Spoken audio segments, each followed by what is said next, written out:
தமிழ்நாட்டில் இசைஞானி இளையராஜாவா, இசைப்புயல் ஏ.ஆர். ரஹ்மானா என விவாதம் நடந்து கொண்டிருக்கும் வேளையில், அமெரிக்காவில் ஒரு கலைஞன் 1980களில் இசைத்துறையில் கற்பனைக்கு எட்டாத பல புதுமைகளை செய்ததோடு மட்டுமல்ல, அதை காட்சியாக நடனத்தோடு சேர்த்து இந்த உலகையே அசர வைத்த இசை அரக்கன்.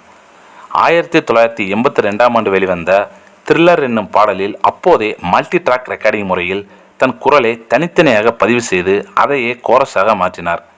மேலும் இப்பாடலில் வரும் நாய் ஊளையிடும் சத்தம், ஆந்தை அலறும் சத்தம் இவற்றையெல்லாம் காட்டில் சென்று பதிவு செய்யாமல் சிந்தசிசர் எனும் கருவி மூலமாகவே அச்சு அசல் அதே சப்தங்களை உருவாக்கினார்.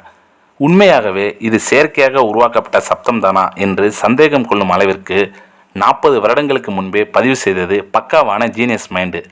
இந்த ஒளிப்பதிவு, அதுவும் சாதாரண 5 நிமிட ஆடியோ பாடலுக்கு மட்டுமே சுமார் 1 வருடம் நடைபெற்றிருக்கிறது. ஏகப்பட்ட ரீடேக்ஸ், ஒரு சின்ன ட்ரம் கிட்டார் சவுண்டு கூட பிசிறி இல்லாமல் இருக்க வேண்டும் என்று அரக்கத்தனமாக மீண்டும் மீண்டும் மைக் முன்னாடி சென்று பாடியிருக்கிறார் இந்த கலைஞன். 1982, 1992, 2002, 2012, 2022, 2032, அவ்வளவு ஏன் 3032ஆம் ஆண்டில் கூட இந்த பாடல் TV, radio, audio set, 7.1 mobile phone என எதில் கேட்டாலும் காலத்தை கடந்த டைம் டெஸ்டட் மாஸ்டர் பீஸ் ரெக்கார்டிங்காக நம்மை வியப்பில் ஆழ்த்தும்.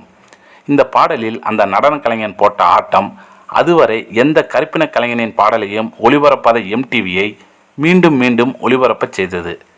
த்ரில்லர் என்னும் ஒரே ஆல்பம் அவ்வருடம் மட்டுமே இசையின் ஆஸ்கார் விருதான கிராமி அவார்ட்ஸ்களை அள்ளி சென்றது.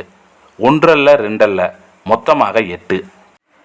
குரலை அடுக்கடுக்காக வெவ்வேறு ஸ்தாயில் பாடும் திறனும், நுணுக்கமான இசை நுட்பமும், புவியீர்ப்பு விசையும் இவரிடம் மண்டி போட்டதும்.